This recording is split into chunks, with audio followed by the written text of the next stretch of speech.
وكذلك أوحينا أمرنا ما كنت تدري ما الكتاب ولا الإيمان ولكن جعلناه نورا نهدي به من نشاء من عبادنا وإنك لتهدي إلى صراط مستقيم صراط الله الذي له ما في السماوات وما في الأرض ألا إلى الله تصير الأمور.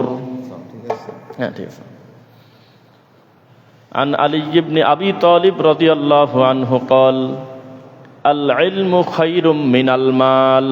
আলহামদুলিল্লাহ, সকল প্রশংসা আল্লাহর জন্য, শান্তি অবতীর্ণ হোক আল্লাহর রাসূলের উপরে। আল্লাহুম্মা সাল্লি আলাইহি আল্লাহুম্মা বারিক আলাইহি।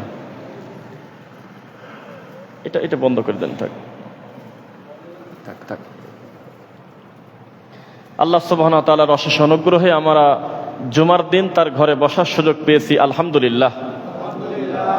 আজকে আমরা এমন একটা বিষয় সিলেক্ট করেছি যে আপনাদের সামনে বলবো, যে বিষয় নিয়েই পৃথিবীতে এর থেকে বড় যুদ্ধ, এর থেকে বড় দ্বন্দ্ব, এর থেকে বড় বিশ্বাস, এর থেকে বড় কাজ আর পৃথিবীতে হতে পারে না। সেটা ইলমের জ্ঞান, বিশুদ্ধ জ্ঞান, ওহির জ্ঞান, এলেমের গুরুত্ব এবং ফজিলত সম্পর্কে ইনশাআল্লাহ, এবং বিপরীতে যারা বিশুদ্ধ এলেম চর্চা করে না তাদের প্রভাব পরিণতিটা সমাজে কেমন, এই ব্যাপারে আলোচনা করব ইনশাআল্লাহ। সৃষ্টির শুরু থেকে একজনকে আল্লাহ মহাসম্মানিত করেছিলেন, আর একজনকে করেছিলেন এমন পচা নোংরা, কিয়ামত পর্যন্ত তওবা করে সে আর জাতে উঠতে পারবে না। তার নাম হলো ইবলিস, শয়তান। অথচ দুইজনই কিন্তু ভুল করছিল। কেউ যদি বলে আদম আলাইহিস সালামের গাছের কাছে যাওয়াটা ভুল ছিল না, তাহলে সে মিথ্যুক। অবশ্যই তার ভুল ছিল, তবে এই ভুল করার কারণে তার মর্যাদা কমে নাই।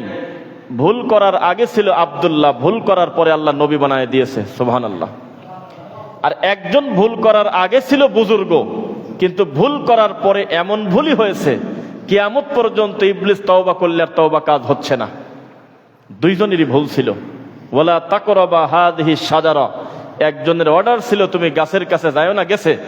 আর একজনের অর্ডার ছিল সবাই সিজদা দাও ইল্লা ইবলিস, ইবলিস বাদে সবাই দিয়েছে। দুইজনই আল্লাহর হুকুমের অমান্য করেছে। একজন ভুল করার পর বলতেছে রব্বানা যালামনা আনফুসানা ওয়া ইল্লাম তাগফির লানা ওয়া তারহামনা লানাকুনান্না মিনাল খাসিরিন। আর একজন ভুল করে বলতেছে, কিসের ভুল? ঠিকই তো আছে, খলাকতাহু মিন নার ওয়া খলাকতাহু মিন তিন। আমাকে বানাইছেন আগুন দিয়ে, ওকে বানাইছেন আপনার মাটি দিয়ে, আমার চোখের সামনে, আমি কিভাবে তাকে সেজদা দিতে পারি? নাউজুবিল্লাহ মিন যালিক। তার মানে আল্লাহকে বোঝাচ্ছে, আস্তাগফিরুল্লাহ, আল্লাহকে জ্ঞান দিচ্ছে যে আপনি একটু সিদ্ধান্ত পরিবর্তন করেন, ভেবে দেখেন এটা আপনার ভুল হচ্ছে। নাউজুবিল্লাহ। এই পণ্ডিতি করার কারণে হাজার কোটি বার তওবা পড়লে ইবলিসের তওবা আর যোগ হচ্ছে না। আর আদম আলাইহিস সালাম বলছে আমাকে আপনি ক্ষমা করে দেন, আমি আমার নফসের প্রতি জুলুম করছি, শুধু ক্ষমা করবেন না, আমার প্রতি দয়াও করেন, লানাকুনান্না মিনাল খাসিরিন, না হলে আমি ক্ষতিগ্রস্তের ভিতরে পড়ে যাব। আল্লাহ শুধু ক্ষমা করে নাই, অতীতের পাপগুলো নেকি দিয়ে পরিবর্তন করে দিয়েছে, সুবহানাল্লাহ। তো আল্লাহ প্রথমে বলে নেই যে আমি নবী দুনিয়াতে পাঠাবো, বলছে আমি খলিফা পাঠাবো, আমি মানুষ পাঠাবো। গাছের কাছে যাওয়ার আগ পর্যন্ত তিনি ছিলেন আল্লাহর বান্দা আব্দুল্লাহ। আর ভুল করে তওবা পড়ার পরে আল্লাহ ক্ষমা করে বানাইছেন নবীউল্লাহ, আল্লাহর নবী রাসূল। আবুল নাস বানিয়ে দিয়েছে, মানুষের আব্বা। আবুল বাশার বানিয়ে দিয়েছে আল্লাহ, সুবহানাল্লাহ। তো এখন বিশুদ্ধ এলেমের গুরুত্ব কত বেশি। প্রথমেই আল্লাহ আদমের ব্যাপারে বলতেছে ওয়া আল্লামা আদামাল আসমাআ কুল্লাহা সুম্মা আরাদাহুম আলাল মালাইকা। আমি আদমকে সৃষ্টি করার পরে আদমকে সব কিছুর নাম শিক্ষা দিয়ে দিয়েছি। আমি এই এলেম অর্জন করার কাজটাই শুরু হয়েছে প্রথম। খুব মনোযোগ দিয়ে কথাগুলো শুনবেন ইনশাল্লাহ। এলেমের যুদ্ধের চাইতে পৃথিবীতে বড় যুদ্ধ কিয়ামত পর্যন্ত হবে না, ইতিপূর্বেও কোনোদিন হয় নাই। আদম আলাইহিস সালামের দুই বেটার যুদ্ধ হয়েছে, এলেমের যুদ্ধ। একজন অহংকারী হয়ে গেছে, তার কোরবানি আল্লাহ কবুল করে নাই। আর একজনের কোরবানি আল্লাহ কবুল করেছে। একজন আরেকজনকে হত্যা পর্যন্ত করে দিয়েছেন, নাউযুবিল্লাহি মিন যালিক। যে ব্যাপারে আল্লাহ পবিত্র কোরআনে নোট করে বলতেছেন, ইদ কররাবা কুরবানান ফাতুকুব্বিলা মিন আহাদিহিমা ওয়া লাম ইউতাকাব্বাল মিনাল আখর। হে নবী, আপনি আদম আলাইহিস সালামের দুই বেটার কোরবানির গল্পটা একটু বলে দেন, আপনার উম্মতরা জানুক এক ভাই আরেক ভাইকে কিভাবে জবেহ করছিল, হত্যা করছিল। নাউযুবিল্লাহি মিন যালিক।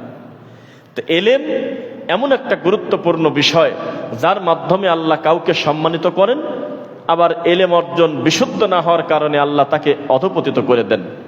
আমি আপনাদের ধারাবাহিকভাবে এলেমের বিষয়ে বলি। ইমাম বুখারী রাহিমাহুল্লাহর নাম শুনছেন তো?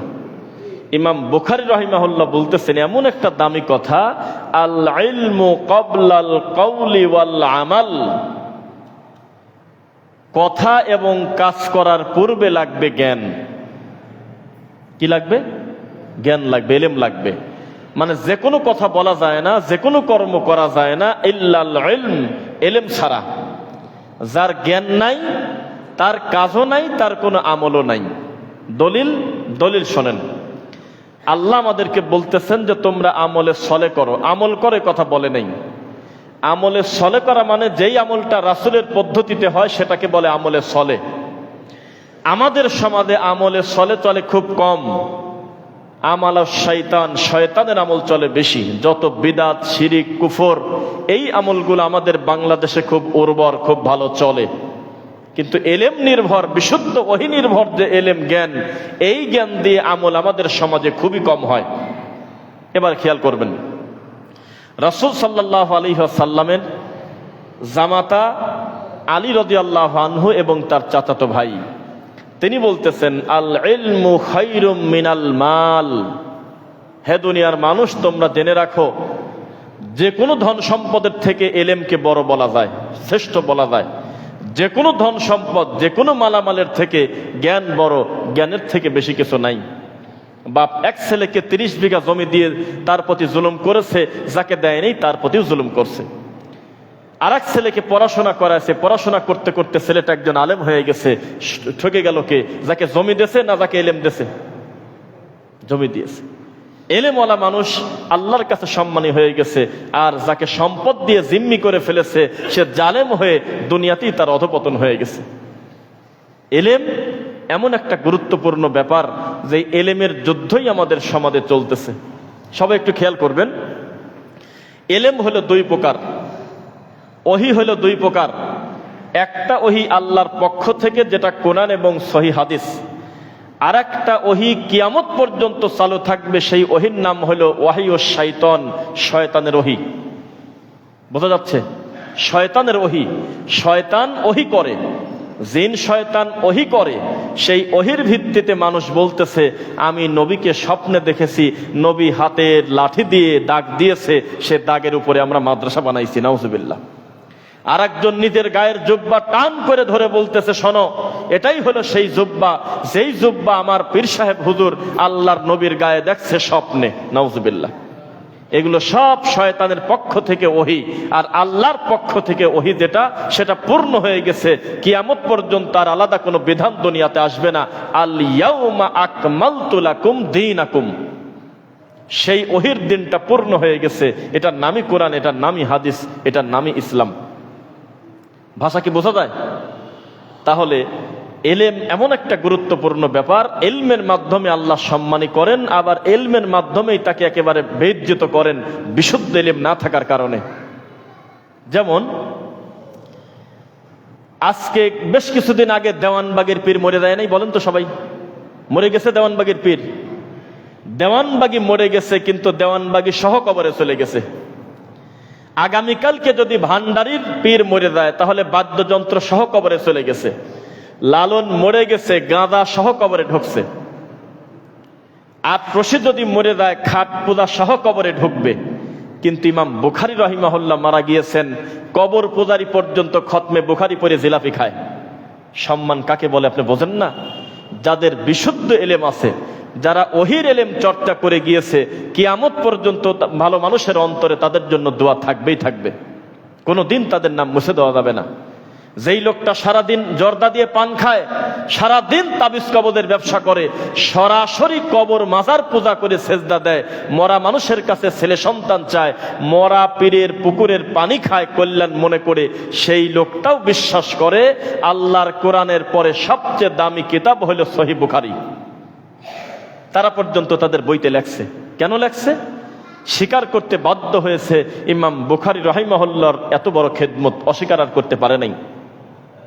আপনি কি জানেন কিনা আমাদের এই সমাজে সহিহ বুখারীর থেকে ফাদায়েলে আমল বেশি পড়া হয়? অস্বীকার করবেন না, ভালো মানুষের কথা বলতেছি না, যারা বিশুদ্ধ ইলম তাদের কথা না। বিশেষ করে আমাদের এই দেশে ফাদায়েলে আমল বেশি চর্চা করা হয়। একই সঙ্গে আল্লাহর ঘরে বুখারী রাখবেন এই পাশে, আর ঠিক তার পাশে রাখবেন হইল ফাদায়েলে আমল, মকসুদুল মুমিনিন, বেহেশতি জেবর, তাজকিরাতুল আউলিয়া, কসাসুল আম্বিয়া, এই সমস্ত নোংরা বই, যে বইগুলো তৈরি হয়েছে নবীর প্রতি অপবাদ দেওয়া, মিথ্যা কিচ্ছা নোংরামি দিয়ে, নাউজুবিল্লাহ। এই কিতাবগুলো রেখে দেন। সেটা যদি সালাফি আকীদা প্রতিষ্ঠান না হয়, দেখবেন যে বুখারীতে হাত দেওয়ার লোক নাই, আর ওই বই পড়তে পড়তে পৃষ্ঠা ছিঁড়ে গেছে। এটা হলো আমাদের দেশ। কিন্তু এত কিছুর পরেও আমাদের এই দেশে কেউ কোনোদিন বলল না, যেহেতু আমি জীবনভর সিল্লা দিয়েছি 30টা, আমি 3 দিনে বের হয়েছি 50 বার, লক্ষ লক্ষ মানুষকে আমি টঙ্গীর মাঠে নিয়ে যাই নিজের খরচে, সেই জন্য আমি মৃত্যুর আগে একটা ফাদায়েলে আমলের খতম দেব। কেউ বলে না, কেউ বলে না যেহেতু আমি আশরাফ আলী থানভীকে ভালোবাসি তাহলে আমি তাকেই করব, তাকে আমি মকসুদুল মুমিনিন বইটা, কি হয়েছে এটা, থাক, মকসুদুল মুমিনিন বই আমি খতম দেব, কেউ বলে না। বেহেশতে দেওয়ার খতম দেব, তা কেউ বলে না। ঘুরে ফিরে বুখারী খতম করে তারা গরু খায়, বুখারী খতম করে তারা বিরিয়ানি খায়, কোরআন খতম করে তারা মিষ্টি খায়। তার মানে তারা জানে যেগুলো তারা মানুষের কাছে প্রচার করে এগুলো খতমেরও জিনিস না, এগুলো কোনো প্রচারের জিনিস না, করতেছে দুনিয়াবি কাজের লোভে। কিন্তু আল্লাহর ওহির দাওয়াত যদি প্রকৃত পক্ষে দেয়, মা উনজিলা ইলাইকা মির রব্বিক, তাহলে রবের পক্ষ থেকে যা আসছে তার বাইরে আর দেওয়া যাবে না। এটাই হলো বিশুদ্ধ ইলমের দাবি। ইমাম বুখারী রাহিমাহুল্লাহ কত বড় দামি কথা বলেছেন দেখেন, আল ইলমু ক্বাবলাল কওলি ওয়াল আমাল।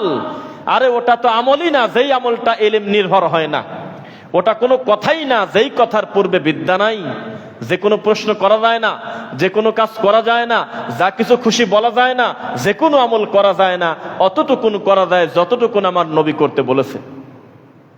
বোঝা কি যাচ্ছে? আপনাকে আর একটা বিষয় বলি, ইবাদতের জগতে কিছুই করা যাবে না। একটু ধাক্কা লাগতেছে আপনাদের। ইবাদত মানে কিছুই করা যাবে না, সব বাদ, ইল্লা শুধুমাত্র ওইটুক করা যাবে যেইটুকের দলিল আছে, যেইটুকের প্রমাণটা আমি নবী থেকে পাই, এটা হলো ইবাদতের মাপকাঠি। আর খাবারের ব্যাপারে সবই খাওয়া যাবে, শুধু ওইটুক খাওয়া যাবে না যেটুকের ব্যাপারে হারাম বলা হয়েছে, তাছাড়া সবই খায়। সমুদ্রের পানি হালাল, এখন আপনি ওইভাবে নাম ধরে যদি বলতে যেত যে পাঙাশ খাও, সিলভার কাপ খাও, পুটি কাপ খাও, তারপরে ইলিশ খাও, পাঙাশ খাও, এইভাবে সিরিয়াল যদি শুধু মাছের নাম বলতো আর কাঁকড়ার নাম বলতো আর প্রজাতির নাম বলতো, এত বড় কোরআনে শুধু মাছের নামই আসতো না। এই জন্য ঢালাও ভাবে বলে দিয়েছে সব খাও, শুধু ওইটুক খাও না যেটুক আমি হারাম করছি। বোঝা কি যাচ্ছে? ইবাদতের ব্যাপারে বলছে ইবাদত তুমি করো না, তোমার ইবাদত করার দরকার নাই, তুমি ওইটুক ইবাদত শুধুমাত্র করবে যতক্ষণ পর্যন্ত আল্লাহর রাসূলের পক্ষ থেকে তুমি আদেশ পাবে। তোমার মিলাদ চলতেছে সারা বাংলাদেশে, তুমি ইবাদত করো না মানে মিলাদ করো না, তুমি দরুদ পড়ো, কেননা মিলাদের দলিল নাই, দরুদের দলিল আছে। তুমি কুলখানি মরা খাওয়া খায়ও না, এটা ইবাদত মনে করে নিয়েছে সমাজের মানুষ, কিন্তু এটা ইবাদত না। তুমি ওই ইবাদতটুকুন করো যতটুকুন ইবাদত নবী থেকে প্রমাণ হয়। ইবাদত কম কিন্তু তার ফজিলত বেশি, এটাই হলো কোরআন সুন্নাহর একটা দাবি। সুতরাং এলেম ছাড়া, জ্ঞান ছাড়া কোনোদিন কোনো আমলও করা যাবে না, কোনো কথাও বলা যাবে না। যেমন আপনার কাছে মাইক দিয়ে দিলাম, আপনি অতিথি, আপনি সবার উদ্দেশ্যে বলতেছেন, হে আমার সম্মানিত প্রিয় এলাকাবাসী, পর্দার আড়ালের মা এবং বোনেরা, আসসালামু আলাইকুম ওয়া রাহমাতুল্লাহ। তাহলে আপনার জ্ঞান আছে কথা ঠিক, তবে বিশুদ্ধ ইলম নাই। জ্ঞান আছে জন্য আপনি সালাম দিছেন, আর জ্ঞান নাই সেজন্য সালামের আগে কথা বলছেন। বোঝা কি যাচ্ছে? জ্ঞান আছে বোঝা গেল সেজন্য সালাম দিছেন, আর জ্ঞান নাই বোঝা গেল, কারণ সালামের আগে কথা বলতে গেলেন কেন? প্রথমেই আপনাকে মাইক নিয়ে বলতে হতো আসসালামু আলাইকুম ওয়া রাহমাতুল্লাহ। হে আমার সম্মানী এলাকাবাসী, হে আমার পর্দার আড়ালের মা বোনরা, আমরা সবাই আল্লাহর শুকরিয়া আদায় করি আলহামদুলিল্লাহ। এটা ছিল মূল কথা। মানে বুঝতে পারে নাই, জ্ঞান আছে, বিশুদ্ধ জ্ঞান নাই। তাছাড়া আপনি কেন বুঝলেন না? 30 বছর বুখারী পড়ছে, 40 বছর বুখারী মানুষকে পড়াচ্ছে, এত কিছু পড়ার পরেও এখনো পর্যন্ত বুখারী অনুযায়ী 2 রাকাত নামাজ পড়তে পারে না। এখনো জোরে আমিন খুঁজে পায় নাই, এখনো পায়ের সাথে পাও মিলানো উনি ব্যঙ্গ ঠাট্টা করে। বোঝা গেল এলেম আছে কিন্তু বিশুদ্ধ এলেম নাই। জ্ঞান আছে কিন্তু জ্ঞানটা শয়তানের পক্ষ থেকে পাইছে, আল্লাহর পক্ষ থেকে পায় নাই। বোঝা কি যাচ্ছে? মা কুনতা তাদরি মাল কিতাব ওয়াল ঈমান। হে নবী, আমি আপনার উপরে কিতাব দিয়েছি যখন আপনি কিছু জানতেন না। ঈমান কি আপনি জানতেন না? জ্ঞান কি, কিতাব কি জানতেন না? আমি আপনাকে জানাইছি। সুবহানাল্লাহ। আর আমাদের সমাজে জানার পরেও এই শিরিক বিদাতের ভিতরে লিপ্ত, তার মানে ওহির এলেম অর্জন না করার কারণে। আমার পুরো বক্তব্যে আমি কোন রকম অহেতুক কথা ছাড়া পুরো বক্তব্যে আপনাকে আমি প্রমাণ করব ওহির এলেমের গুরুত্ব কত বেশি। আর আমাদের সমাজে ওহির এলেমের ছাড়া ইবলিসের এলেমটা বেশি প্রচার করা হয়। যেই ইমাম বেঁচে আছে, যেই মসজিদের কমিটি এখনো জীবিত আছে, কিন্তু আল্লাহর ঘরে লাল বাতি দেওয়া আছে যে ইমাম যখন মেম্বারে উঠবে তখন লাল বাতি জ্বালায় দিবে আর লিখে রাখবে লাল বাতি জ্বলাকালীন সুন্নাতের নিয়ত করবেন না। আল্লাহর কসম, মসজিদ কমিটি জাত মূর্খ, মসজিদ কমিটির ইমাম মূর্খ, গোটা মুসল্লি মূর্খ, সবাই হলো মূর্খ। তাদের ইসলামী জ্ঞান নাই, তারা শয়তানের জ্ঞান নিয়ে তারা লাল বাতি দিয়েছে। ইসলামের এলেম হলো আল্লাহর নবী রানিং জুমার খুতবা দিচ্ছে, এই খুতবা ঠেকায় দিয়ে একটা বসা লোককে বলল তুমি দাঁড়াও, বসে পড়লে কেন? তুমি কি 2 রাকাত নামাজ পড়ে বসেছো? উনি বললেন লা ইয়া রাসূলুল্লাহ, আমি তো মসজিদে ঢুকেই বসে পড়ছি, কারণ আপনি খুতবা দিচ্ছিলেন সেজন্য। নবী বললেন দাঁড়াও, তুমি না, তোমার বাবা 14 গোষ্ঠী না, পৃথিবীর যে কোনো মানুষ হোক না কেন, ইদা দাখালা আহাদুকুমুল মসজিদ, আল্লাহর ঘরে যে যখনই প্রবেশ করুক না কেন, টাইমের কথা বলে নাই, যে কোনো টাইম হতে পারে, আগেই যেন লোকটা না বসে, লা ইয়াজলিস হাত্তা ইউসাল্লা রাকাতাইন, 2 রাকাত নামাজ না পড়া পর্যন্ত। আল্লাহর নবী খুতবা ঠেকায় দিয়ে বসা লোককে দাঁড় করায় 2 রাকাত পড়ানোর পরে বসায়। আর আমাদের হুজুররা 30 বছর বুখারী পড়ায়, হাজার হাজার তাদের ছাত্র হাদিস পড়ে, আর ওই লাল বাতি দিয়ে রাখছে মসজিদে। হানাফি মসজিদে প্রায় 90% উপরে মসজিদে এখনো আছে। তাহলে বোঝা গেল ওহী কয় প্রকার? এক, আল্লাহর পক্ষ থেকে যেটা বন্ধ, যেটা শুধু কোরআন হাদিস পড়তে হবে, এর বাইরে আর নাই। 2, শয়তানের পক্ষ থেকে যেটা প্রতিদিন ডেলিভারি হচ্ছে, প্রতিদিন কোনো না কোনো বিদআত, কোনো না কোনো ভাবে শয়তান আবিষ্কার করতেছে, এটা শয়তানের পক্ষ থেকে এলেম। নাউজুবিল্লাহ পড়ি। নবী সাল্লাল্লাহু আলাইহি সাল্লাম এলেমের কথা কি বলেছে দেখেন। আমি যদি এক বাক্যে বলি, এই পৃথিবীতে মানুষ হিসেবে সবচাইতে দামি ইমামের নাম কি? সবচাইতে সম্মানী ইমামের নাম কি? সবচেয়ে দামি ইমামের নাম কি? মুহাম্মদ সাল্লাল্লাহু আলাইহি ওয়াসাল্লাম। নাকি সন্দেহ আছে? আমি কিন্তু ভাঙিয়ে বলতেছি, মানুষ হিসেবে আল্লাহর এই মাটির উপরে সবচেয়ে দামি ইমামকে? মুহাম্মদ সাল্লাল্লাহু আলাইহি ওয়াসাল্লাম। সবচেয়ে দামি ভালো মানুষকে? মুহাম্মদ সাল্লাল্লাহু আলাইহি ওয়াসাল্লাম। এই মানুষটা ইমামতি করছে, এমন ঘটনা জীবনে ঘটে নাই যে তিনি মুসল্লি 2 জন হোক আর 10 জন হোক, পুরা বডিটা মুসল্লির দিকে ঘুরে দেয় নাই। যেই একামত শেষ, আমার নবী পুরা শরীরটা মুসল্লির দিকে ঘুরে ফেলছে, সামনে তাকায় নেই। তাকা বলছে যে কাতারের মাঝের ফাঁকা বন্ধ করো, আমি 2 জনের মাঝখানে আমি দেখতে পারতেছি শয়তান, তোমরা গায়ে গায়ে লেগে দাঁড়াও, তোমরা ফাঁকা জায়গা বন্ধ করে, কথা নবী বলেছেন। আর আমাদের দেশের হাজার হাজার লক্ষ লক্ষ মসজিদে এই মুয়াজ্জিন বলতেছে, ইমাম বলে না, ইমাম তো জমিদার, ও সোজা একেবারে আসি দাঁড়াইছে, ওইদিকে তাকা আছে, আর মুয়াজ্জিন বলতেছে যে দাঁড়ায় কাতার সোজা করেন, মোবাইল ফোন বন্ধ করেন। এটা কি তার কাজ? আর যেই একামত শেষ, সঙ্গে সঙ্গে ইমাম বলতেছে আল্লাহু আকবার। এত পণ্ডিতি কেন? বোঝা গেল মুহাম্মদ সাল্লাল্লাহু আলাইহি ওয়াসাল্লামের থেকে আপনি বেশি বোঝেন। আমার নবী মুসল্লি 2 জন হোক আর 5 জন হোক, আপনি কেন এটা বুঝতে পারলেন না? ইমামের নাম হলো মুহাম্মদ সাল্লাল্লাহু আলাইহি ওয়াসাল্লাম, আর মুসল্লির নাম হলো আবু বকর, ওমর, উসমান, আলী। এই মানুষটা এত সচেতন থাকার পরেও বলতেন, এই তাড়াতাড়ি পায়ে পায়ে লেগে দাঁড়াও, এই তোমরা কাঁধে কাঁধ মিলিয়ে দাঁড়াও, কাতারের মাঝের ফাঁকা বন্ধ করো। আর আমাদের দেশে এটা বললে বরং রাগ করে, এটা উল্টাপাল্টা আমল চলতেছে। 2 জন ব্যক্তির মাঝখানে এত জায়গা, একটু ধাক্কা দিলে 3 জন দাঁড়াতে পারে।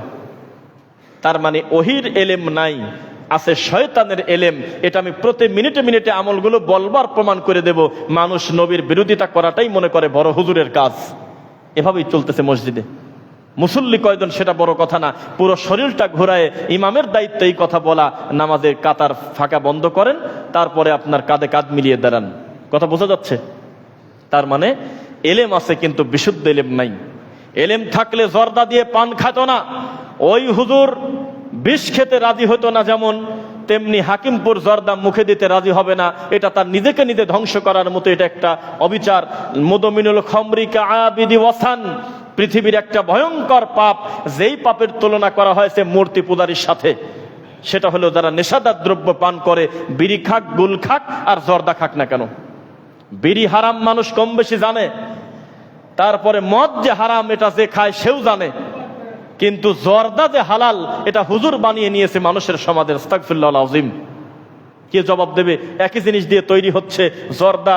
আমি তো বলি যে হুজুরের কাছ থেকে ফতোয়া না নিয়ে যদি খ্রিস্টানদের কাছ থেকে ফতোয়া নিত, তাও তো বুঝতো যে জর্দা খাওয়া হারাম।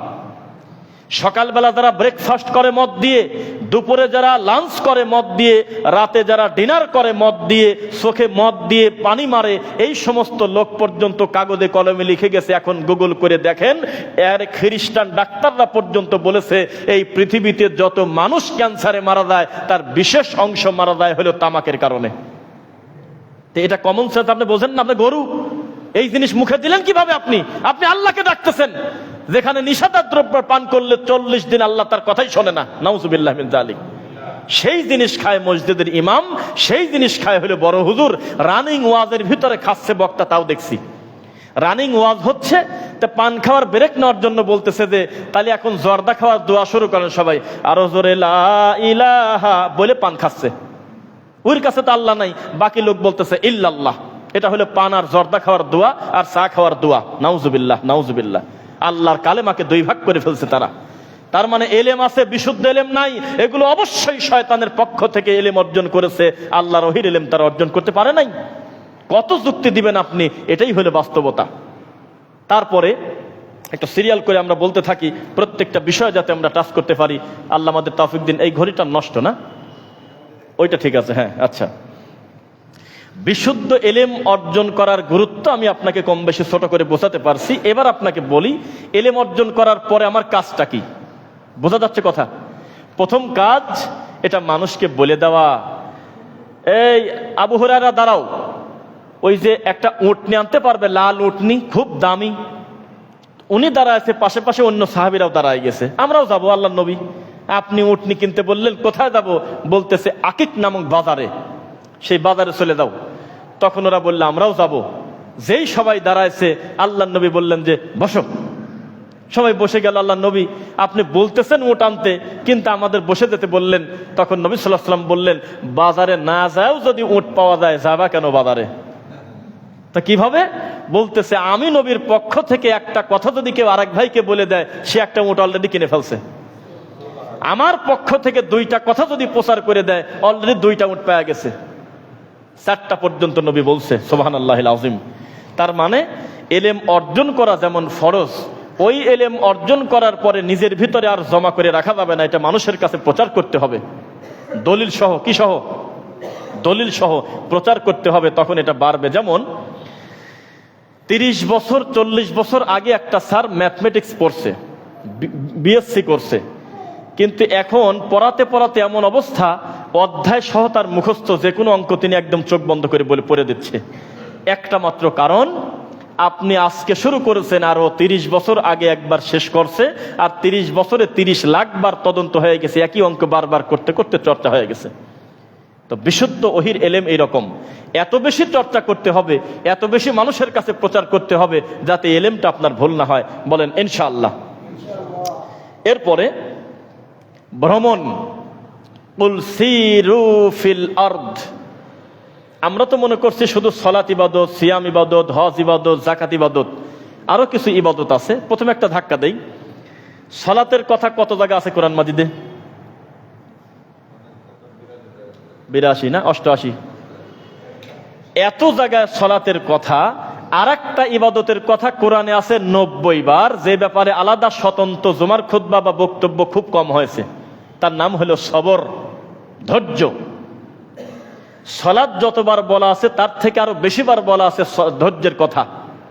অথচ এই ধৈর্যের ব্যাপারে আপনি এখনো জানেন না ধৈর্য একটা কত বড় গুরুত্বপূর্ণ ইবাদত। ঠিক তেমনি আর একটা মুমিনের জন্য ইবাদত হলো ভ্রমণ করা। কি বলছি? সফর করা, আরবিতে বলে সফর করা।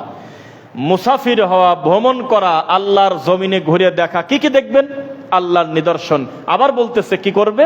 কাইফা কানা আকিবাতুল মুকাজ্জিমিন, আমি মিথ্যাবাদীদেরকে কি পরিণতি করছি, দুই চোখ দিয়ে তাকায় দেখো। এটা হতে পারে আগেরটা, হতে পারে বর্তমানটা, হতে পারে পরবর্তীটা। দুই চোখ দিয়ে তাকায় তাকায় দেখে শিক্ষা গ্রহণ করো আমি অপরাধীদের কিভাবে কিভাবে শাস্তি দেই। তাহলে ভ্রমণের ভিতরে ইবাদত আছে কিনা? সফর করতে হবে। লালনের গাঁজার আঁকড়ায় চলে যায় না। আবার একদল লোক আছে বলতেছে জীবনে একবার যাওয়া জায়েজ আছে, নাউজুবিল্লাহ। আমাদের এলাকায় বলে যে আমি একবার দেখতে গেছিলাম যাত্রাতে কি হয়। আমি জানি ওখানে সব জায়গা ঠিক না, ভালো কাজ হয় না। আমি একবার না গেলে বুঝবো কিভাবে একবার যাওয়া যায়? আস্তাগফিরুল্লাহ, আস্তাগফিরুল্লাহ। এটা কি যাওয়া যাবে? যেখানে পাপের কাজ সেখানে যাওয়া যাবে না। যদিও আমাদের আবেগী হুজুররা মন্দির পাহারা দেওয়ার জন্য অস্থির হয়ে গেছিল কয়েকদিন আগে। নাউজুবিল্লাহ, নাউজুবিল্লাহ। আবেগ বাদ দিলে জাতির কিছু থাকে, নির্লজ্জ। যেখানে আমার আল্লাহর সাথে শিরক চলতেছে রানিং, সেই জায়গা পাহারা দেওয়ার জন্য হুজুররা বলতেছে আমরা রেডি। নাউজুবিল্লাহ। এ বিষয়ে বলবো না, এলেম আছে, বিশুদ্ধ এলেম নাই, এটাই হলো মূল কথা। এরপরে আপনার একজনকে আমরা বলতেছি যে শোনেন, আপনি ভালো কাজ করেছেন, আল্লাহ আপনার হায়াত বাড়িয়ে দিক। বলেন কিনা? বলেন এই কথা, আল্লাহ আপনার হায়াত বৃদ্ধি করে দিক। তারপরে আমরা বলি যে আপনার হায়াতে বরকত দিক, অনেক কিছু আমরা বলি। কিন্তু বলতে হতো কি জানেন? নেক হায়াত দিক, শুধু হায়াত দিক এ কথা বলেন না। শুধু হায়াত দিয়ে কি করবেন? যে লোকটা শিরক করে ওর হায়াত বাড়লে খালি শিরকই করবে। যেই লোকটা বিদাতের সঙ্গে লিপ্ত তাকে যদি বলেন যে তোমার হায়াত আল্লাহ বৃদ্ধি করে দিক, ও যতদিন বাঁচবে বেদাতি করবে। আর কি করবে? তাকে বলবেন যে নেক হায়াত দিক, যেই হায়াতের ভিতরে আল্লাহর রহমত বরকত আছে, শিরক নাই, বিদাত নাই। বোঝা যাচ্ছে? এই জন্য এলেম দুই প্রকার, একটা আসে ওহির ভিত্তিতে কোরআন হাদিসের, আর একটা আসে শয়তানের পক্ষ থেকে। আল্লাহ হেদায়েত দিক, বলুন আমিন। এরপরে এবার আমার দিকে আপনারা তাকাবেন। আল্লাহ সুবহানাহু ওয়া তাআলা পবিত্র কোরআন মাজিদে কফলাম পেশ কুল বলে যেই কথা বলছে, এই কুল মানে হে নবী আপনি বলেন। বোঝা যাচ্ছে? তো নবীকে বলতেছে আখরাজাকুম ওয়াল্লাহু আখরাজাকুম মিন বুতুনি উম্মাহাতিকুম। হে নবী, আমি হলো সেই আল্লাহ যে আপনাদেরকে বের করেছি, সবাইকে আমি বের করেছি মিম বুতুনি উম্মাহাতিকুম, মায়ের পেট থেকে। লা তা'লামুনা শাইআ, যখন সে কিছুই জানতো না। বোঝা যাচ্ছে নাকি? পরবর্তীতে আমি আল্লাহ সামআ ওয়াল বাসারা ওয়াল ফুআদ, আমি আল্লাহ শোনার শক্তি দিছি, দেখার শক্তি দিছি, অন্তরের অনুভূতি শক্তি দিছি। যদিও আমি একটা প্রোগ্রামে গিয়ে বললাম সাদাতপুর গালা, যেখানে পীর ফকির বাদ দিলে আর কিছু থাকার কথা না, 2-4 জন যুবক ভালোবেসে আমাদেরকে নেছে। সেখানে ওই আমাদের কন্ডিশন দিয়েছে যে বিষয়ে বলে বলুক, বড় পীরের নিদানো কোনো কটু কথা না বলে। তো ওনাকে সম্মান দেওয়ার জন্য আমি বললাম ওয়াল্লাহু আখরাজাকুম মিন বুতুনি উম্মাহাতিকুম লা তা'লামুনা শাইআ ইল্লা আব্দুল কাদের।